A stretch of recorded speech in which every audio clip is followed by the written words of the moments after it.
I wanted to introduce him to you guys, obviously, as he has been very serviceful here at the WBC convention for the 60th annual convention, and he's been helping out so much. And like I said, he volunteered to do this, being having his own business. But we have Richard Schafer here with us. How are you, Richard? I'm good. Thank you. How are you guys? I'm good. I'm good. Happy to see you here, and happy to see you get up and defend your fighter and, lobby for him, man.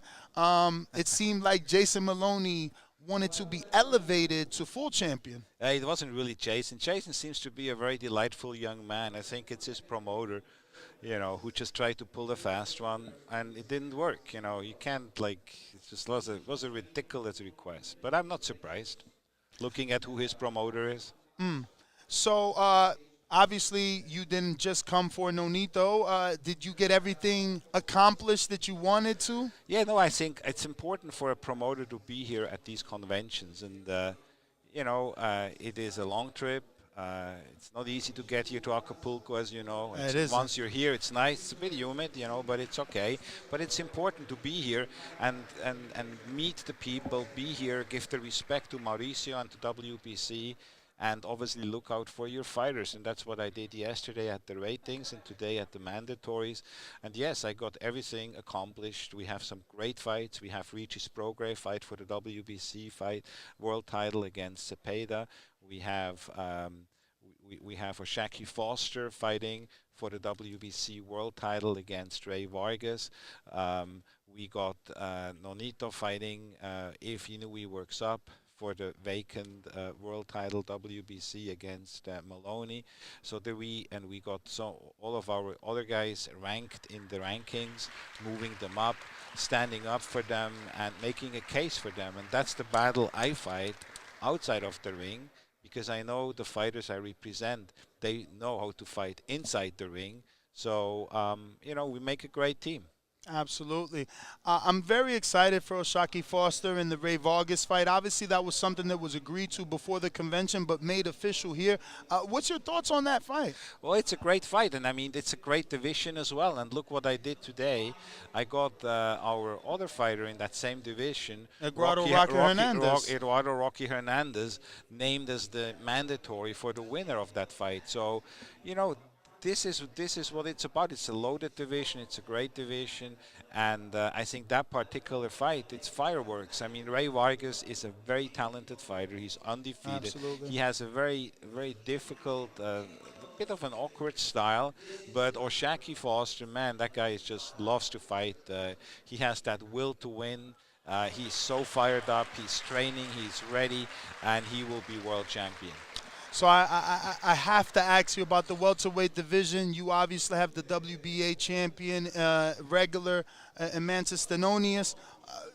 You didn't position for anything for him here. Is it because he holds some sort of WBA title and he can't be considered in these rankings? Yes, the rule is that if you are a champion in another division, you cannot be ranked in a different division.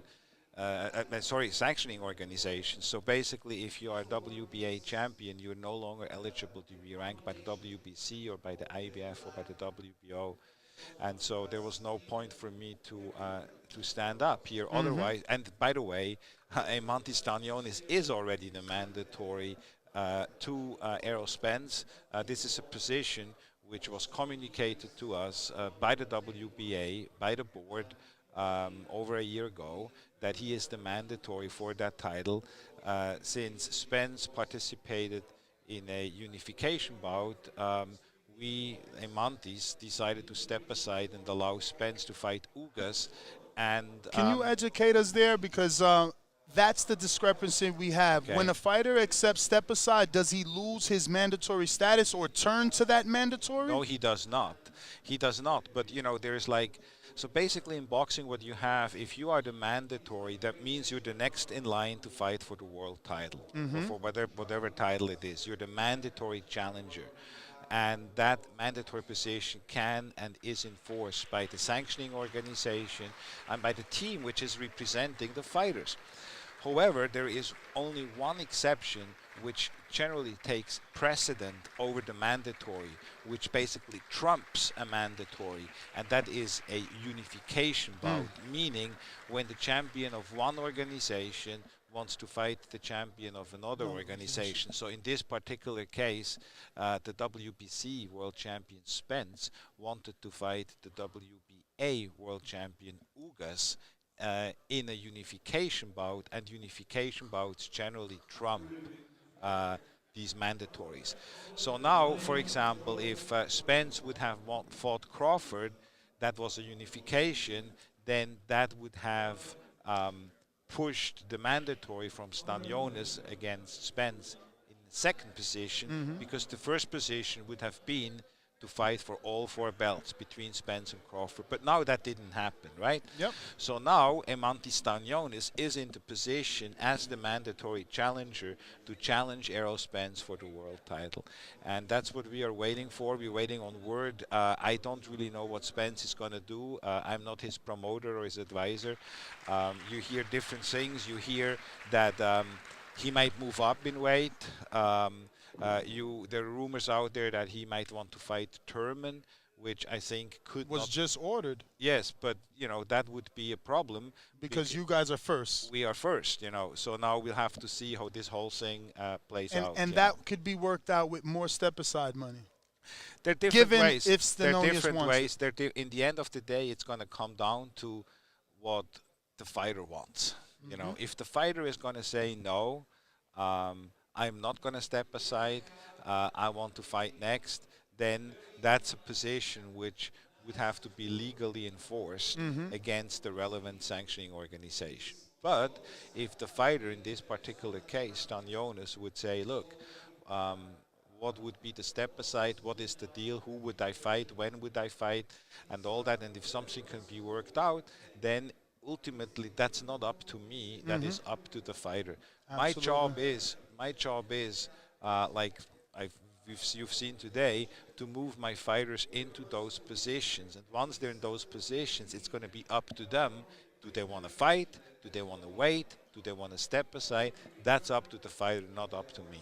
Absolutely. So you can't really tell us who Stanionis will fight next until Spence makes a decision. Yeah, exactly. And then we have to, Spence's team certainly has to communicate with us what they want to do. They can't just go and announce a tournament fight. They can't, because we have written verifications and letters that Emanti Stanionis is next. So they can't just ignore it. As a matter of fact, if they would just ignore it, which I know they won't, they're respectful people, that would be extremely disrespectful to Emanti Stanionis.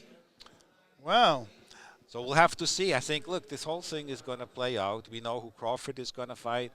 Now Spence is going to fight. So we really don't know. I mean, is he going to fight Turman?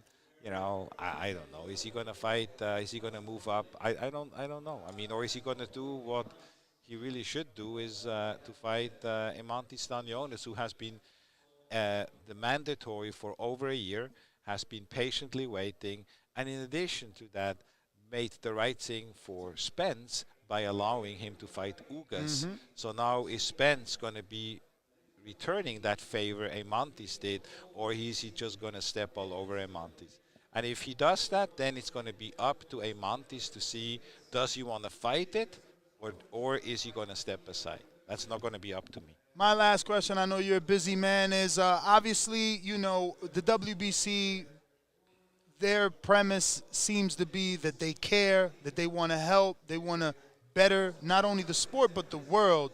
So I'm going to go to something cliche and hope that, rival promoters can come together. People that don't talk can once again talk, and I'm bringing that up to say, have you opened those lines with communication with Top Rank so that you guys can do business again? I have a great relationship with Eddie Hearn. I have a great relationship with Frank Warren. I have a great relationship with Tom Brown and with Al Heyman. And I've had recently conversations with Oscar and his team as well, Eric Gomez. And spent some time here with Roberto Diaz as well. Marv Nation Marv now. Nation, you know, I mean, and many of the international promoters as well, from Belgium, from France, from England, from Argentina, from all over the world.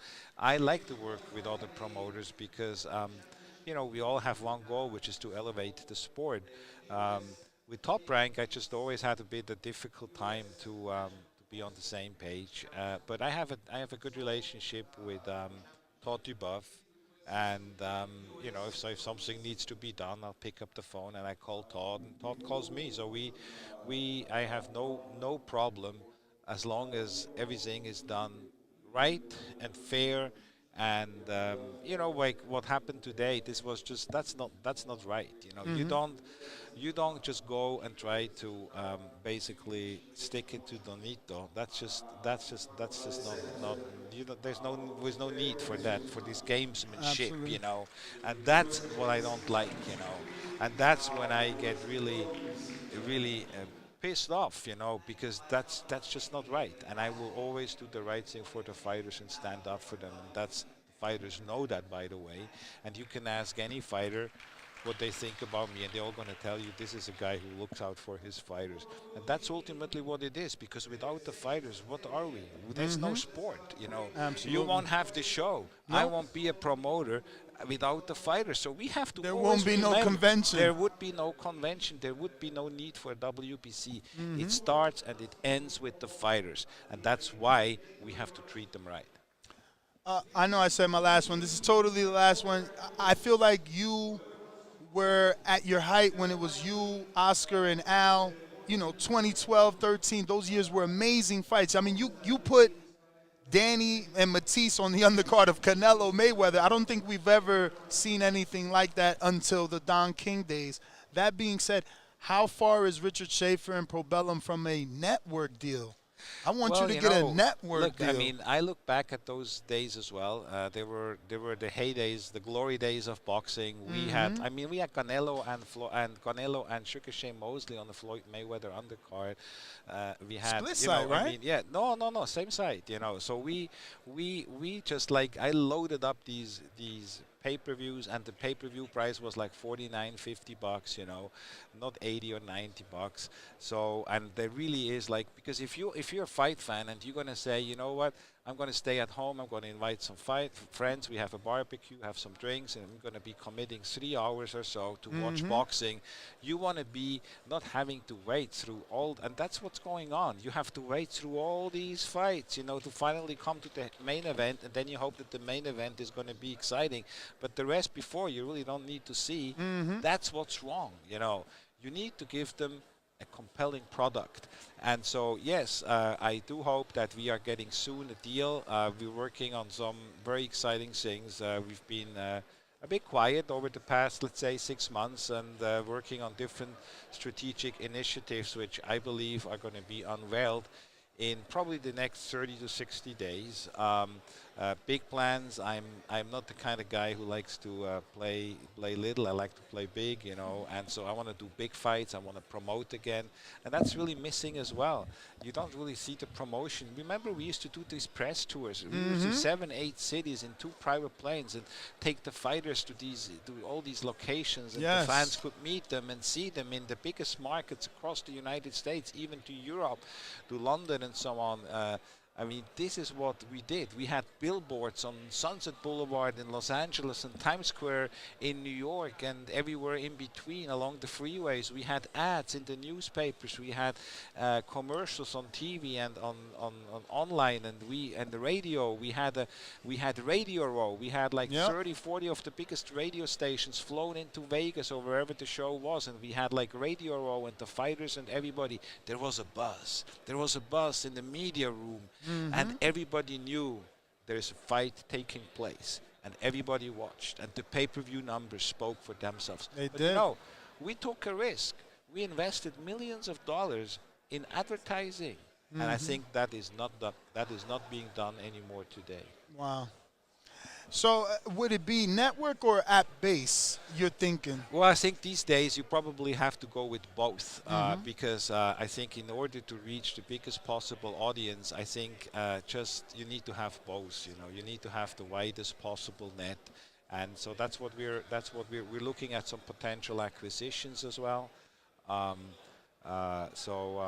know, we're very committed, and so we'll see.